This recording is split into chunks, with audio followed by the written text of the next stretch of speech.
Yesterday, we learned that the economy lost another 651,000 jobs in the month of February, which brings the total number of jobs lost in this recession to 4.4 million. The unemployment rate has now surpassed 8%, the highest rate in a quarter century. These aren't just statistics, but hardships experienced personally by millions of Americans who no longer know how they'll pay their bills or make their mortgage or raise their families.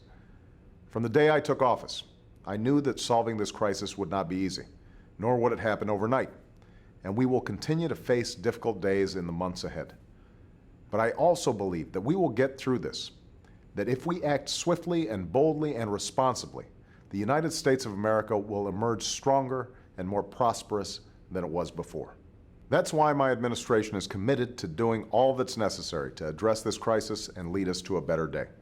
That's why we're moving forward with an economic agenda that will jumpstart job creation, restart lending, relieve responsible homeowners, and address the long-term economic challenges of our time: the cost of health care, our dependence on oil, and the state of our schools.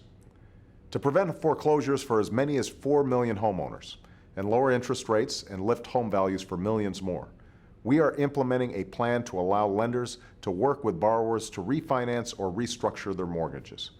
On Wednesday, the Department of Treasury and Housing and Urban Development released the guidelines that lenders will use for lowering mortgage payments.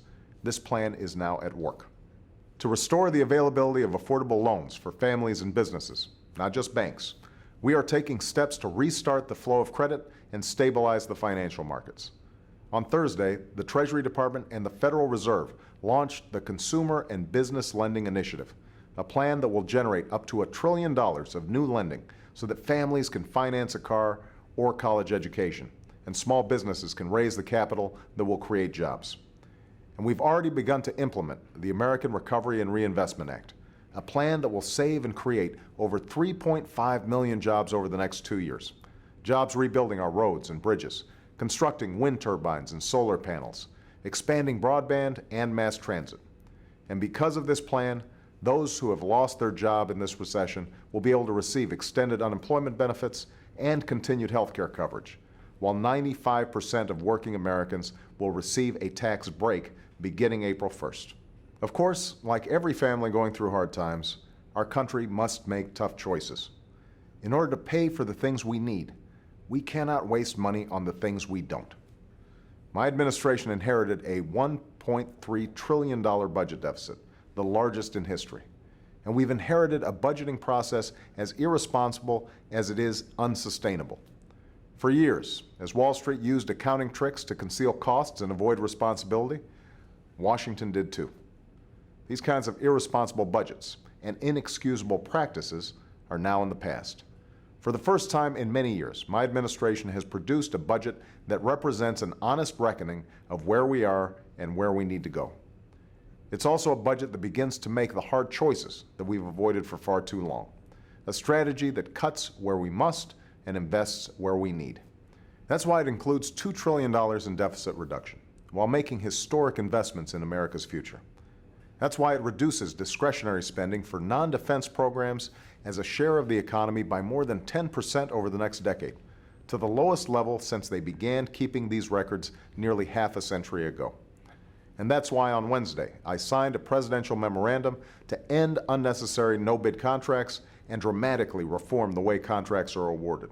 Reforms that will save the American people up to $40 billion each year.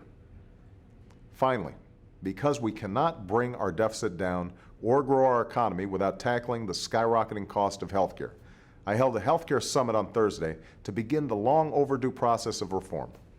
Our ideas and opinions about how to achieve this reform will vary, but our goal must be the same: quality, affordable healthcare for every American that no longer overwhelms the budgets of families, businesses, and our government. Yes, this is a moment of challenge for our country, but we've experienced great trials before. And with every test, each generation has found the capacity to not only endure, but to prosper, to discover great opportunity in the midst of great crisis. That is what we can and must do today. And I'm absolutely confident that is what we will do. I'm confident that at this defining moment, we will prove ourselves worthy of the sacrifice of those who came before us and the promise of those who will come after. Thank you.